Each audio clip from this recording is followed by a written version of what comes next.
사랑하는 주님 감사합니다. 우리에게 가장 좋은 힘이시고 그리고 친구이시고 능력이 되시며 또한 기쁨이시며 소망이 되시는 예수님을 우리에게 허락하여 주신 것을 인하여 너무나 감사드립니다. 하나님, 저희가 실제로 눈으로, 육신의 눈으로 주님을 바라볼 수 없기에 이 사실을 참 잊을 때가 많지만 저희로 잊지 않게 하시고, 이스라엘 백성들이 요단강을 건널 때에 언약궤가 앞서서 먼저 갔던 것을 항상 바라보며 계속해서 두려워하지 않고 그 요단강을 건너가야 했던 것처럼, 하나님, 저희가 저희의 힘 되시고 소망 되시며 저희의 모든 것 되신 그리스도를 지속적으로 바라보고 마음을 담대히 함으로 그리고 두 팔과 두 다리를 강건히 함으로 따라갈 수 있도록 주여 붙들어 주시기를 간절히 간구드립니다. 우리 예수님을 어제보다 오늘 더 사랑하는 자들 되기를 간절히 구하며 예수 그리스도의 이름으로 기도드렸습니다. 아멘. 네, 오늘은 여호수아 17장 같이 보겠습니다.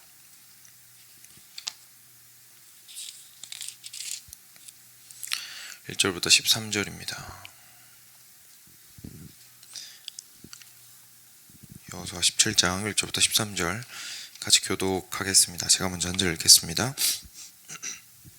므낫세 지파를 위하여 제비 뽑은 것은 이러하니라. 므낫세는 요셉의 장자였고 므낫세의 장자 마길은 길르앗의 아버지라. 그는 용사였기 때문에 길르앗과 바산을 받았으므로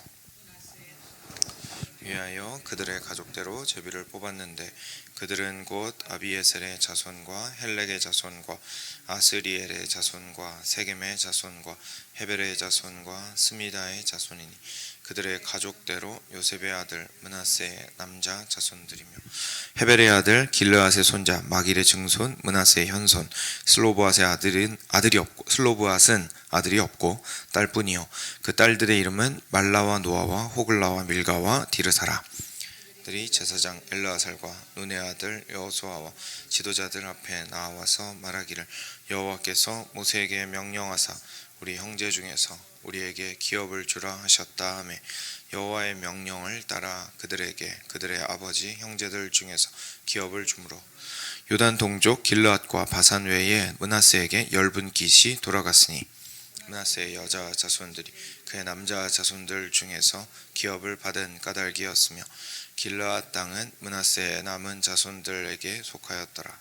므낫세의 경계는 아셀에서부터 세겜 앞 믹므닷까지이며 그 오른쪽으로 가서 엔다부아 주민의 경계에 이르나니, 다부아 땅은 므낫세에게 속하였을 때 므낫세 경계에 있는 다부아는 에브라임 자손에게 속하였으며, 또 그 경계가 가나 시내로 내려가서 그 시내 남쪽에 이르나니, 므낫세의 성읍 중에 이 성읍들은 에브라임에게 속하였으며, 므낫세의 경계는 그 시내 북쪽이요 그 끝은 바다며, 남쪽으로는 에브라임에 속하였고 북쪽으로는 므낫세에 속하였고, 바다가 그 경계가 되었으며, 그들의 땅의 북쪽은 아셀에 이르고 동쪽은 이사갈에 이르렀으며, 이사갈과 아셀에게도 므낫세의 소유가 있으니, 곧 벳스안과 그 마을들과 이블르함과 그 마을들과 돌의 주민과 그 마을들이요, 또 엔돌 주민과 그 마을들과 다아낙 주민과 그 마을들과 무깃도 주민과 그 마을들 세 언덕 지역이라. 그러나 므낫세 자손이 그 성읍들의 주민을 쫓아내지 못하매 가나안 족속이 결심하고 그 땅에, 같이 읽겠습니다. 이스라엘 자손이 강성한 후에야 가나안 족속에게 노역을 시켰고 다 쫓아내지 아니하였더라. 아멘. 네.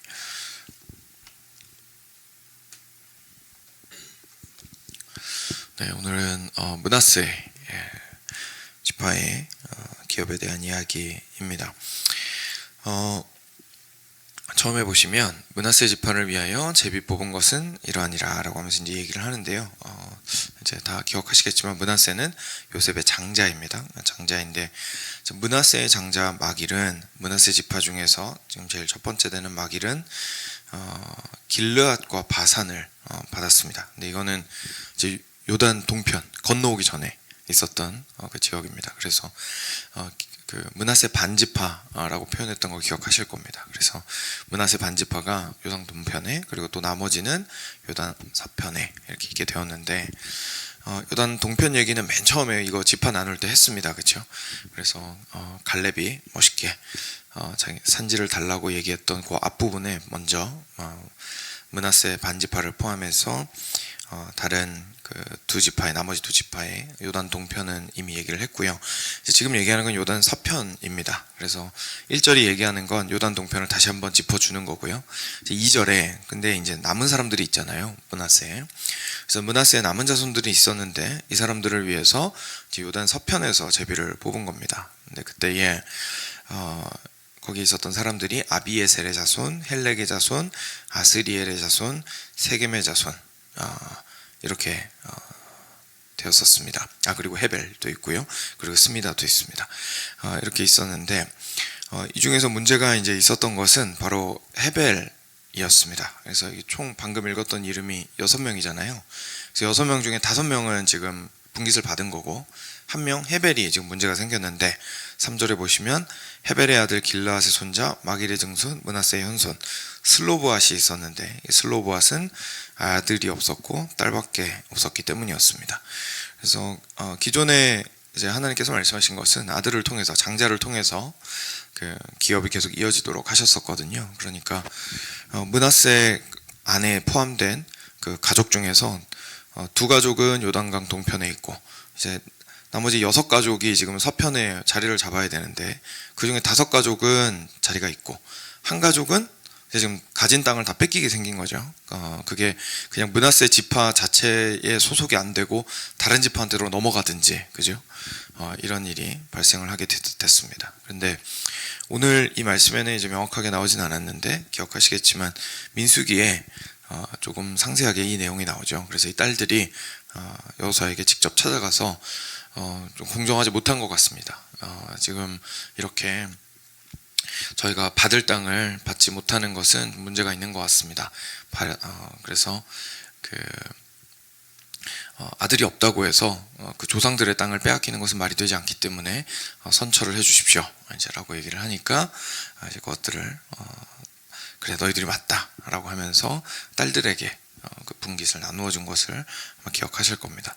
이제 그렇게 해서 딸 5명이 이제 한 딸당 한 분깃씩 해서 이제 5포션을 가지게 됐습니다. 그래서 이제 포션이라고 치면은 총 10개의 포션이 이제 요단강 서편 지역에 이제 있게 된 거죠. 그래서 그들이 4절입니다. 제사장 엘르아살과 눈의 아들 여호수아와 지도자들 앞에 나와서 말하기를 여호와께서 모세에게 명령하사 우리 형제 중에서 우리에게 기업을 주라 하셨다 하매 여호와의 명령을 따라 그들에게 그들의 아버지 아들들 중에서 기업을 주므로 요단 동쪽 길르앗과 바산 외에 므낫세에게 10분깃이 돌아갔으니 므낫세의 여자 자손들이 그의 남자 자손들 중에서 기업을 받은 까닭이었으며, 그죠? 왜냐하면 원래 6명이잖아요. 원래 아들이 6이니까 원래 6개를 받아야 되는데 딸이 5명이 가가지고 저희도 주십시오 라고 하는 바람에 10분깃이 된 겁니다. 그러니까 어떻게 보면 제비를 오히려 많이 뽑은 거죠. 그러니까 분깃은 제비 하나 뽑았다고 생각을 하시면 됩니다. 그래서 원래 6개 뽑는 거였는데 10개를 뽑은 거예요. 한 사람당 하나씩. 딸 5 포함해가지고. 그래서 어떻게 보면 므낫세의 땅이 더 확보가 되었다고 저희가 볼 수가 있겠습니다. 그래서 므낫세의 자손들이 그렇게 므낫세 반지파가 요단 서편에서 자기 땅을 차지하게 된 것을 보게 됩니다. 오늘은 이 내용을 가지고 저희가 좀 묵상을 해보면 좋을 것 같은데요. 이 슬로브앗의 딸들이 자신에게 땅을 요구한 이 모습을 보면서 여러분 혹시 어떻게 생각을 하셨는지 모르겠습니다. 약간 좀 그런 느낌도 있잖아요. 저희가 이 땅에서 살아가면서 뭐 그런 거 되게 많이 있잖아요. 이렇게 국가에서 주는 베네핏이라든지 아니면 뭐 은행이라든지 뭐 스테이트라든지 이제 저희가 누릴 수 있는 베네핏들이 있는데 그 베네핏들을 저희가 찾아먹지 않으면, 누가 알려주지 않으면, 그리고 부지런히 가서 찾아먹지 않으면 찾아먹을 수가 없잖아요. 공짜로 그냥 주는 건 아니니까요. 신청도 안 했는데. 그래서 저희는 이제 그거를 열심히 잘 해야 된다는 생각이 있습니다. 그리고 사람들과 실제로 비즈니스를 하거나 막 이럴 때도 미리 앞서가서 생각해가지고 가서 내 것을 좀 챙기고 그리고 달라고 얘기하고 그렇게 얘기를 해야 뭐가 좀 나한테 떨어지고, 그렇지 않으면 홀라당 뺏기는 경우도 있고 하는 것들을 저희가 좀 경험을 하게 되다 보니까 슬로보앗의 딸들을 보면 왠지 약간 그런 좀 오버랩이 되는 거죠. 그래서 결국은 하나님한테도 이제 뭔가를 달라고 하려면 이제 미리 앞서가서 좀 빠릿빠릿하게 달라고 해야 하나님께서 챙겨주시나 보다, 이런 생각을 저희가 좀 해볼 수가 있습니다. 그런데 저희가 오늘 말씀을 통해서요, 사실 중요한 이제 성경적인 진리를 깨닫게 되는데, 지금 슬로보앗의 딸들이 보여준 모습은 이제 그렇게 적용하기는 좀 힘듭니다.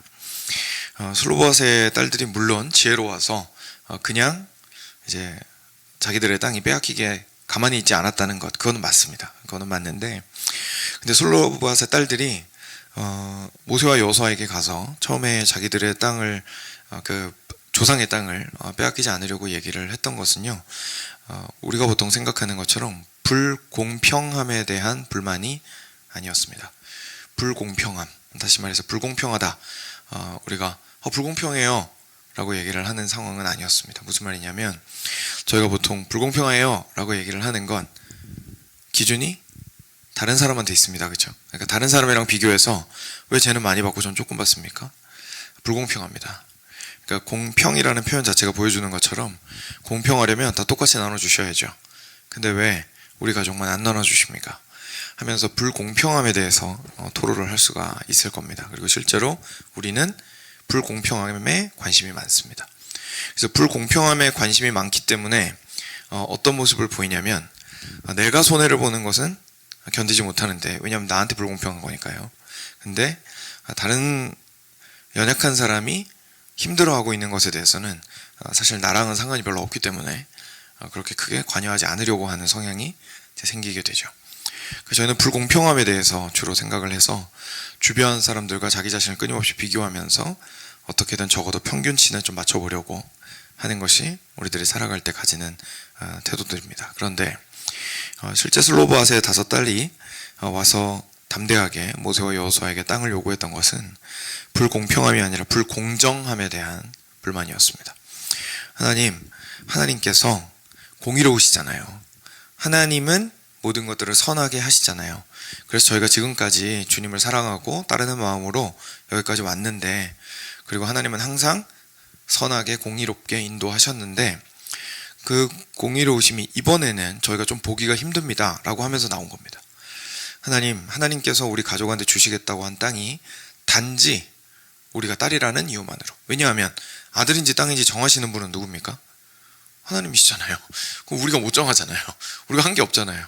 근데 하나님이 어차피 다 정하신 것 때문에 우리 아버지 슬로보앗에게 우리 5자매만 주셨는데, 단지 그 이유로 이 분깃을 저희가 빼앗기게 되면 우리 가족에게도 손해고 우리 므낫세 지파 전체에게도 어려움이지 않습니까?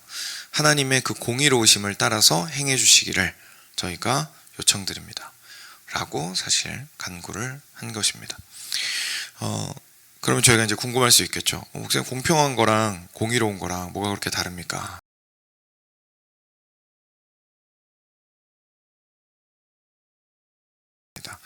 앞서서 말씀드린 것처럼 제일 큰 차이가 결국은, 공평함은 다른 사람이랑 비교해서 나한테 그래도 평균치에 해당하는 수준이 돌아오느냐가 관심사입니다. 그런데 공정함은요, 하나님께서 선하다고 생각하시는 그 길대로 행하시는가라는 것이 바로 공정함입니다. 그래서 쉽게 표현해서 우리가 볼 때 공평하지 않을 수 있다는 얘기입니다.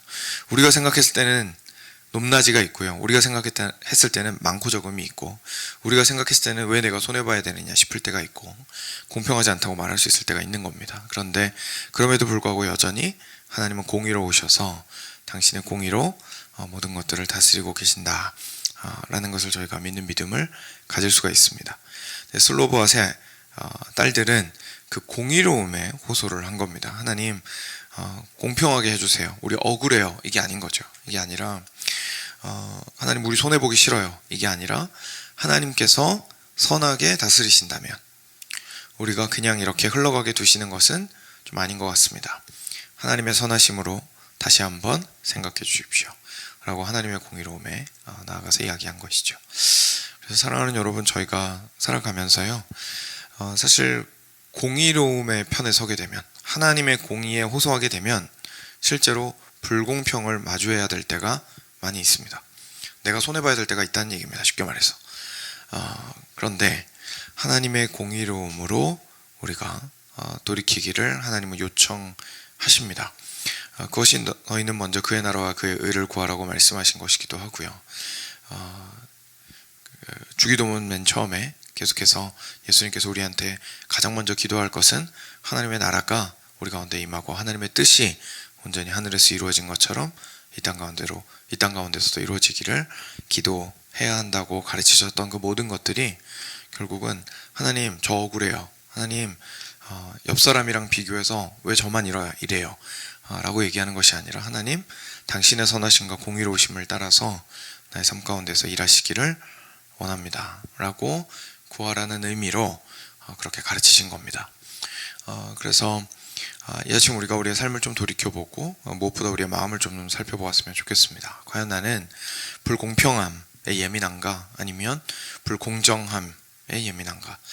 그리스도인은 사실 하나님의 그 공정하심에 오히려 더 예민하게 반응하고 거기에 나의 삶을 이렇게 얼라인시키고 줄을 맞추고 그죠? 그래서 나의 마음을 합하고 그리고 주의 공의를 따라 살아가기를 원하는 사람들이라는 사실을 다시 한번 기억했으면 좋겠습니다.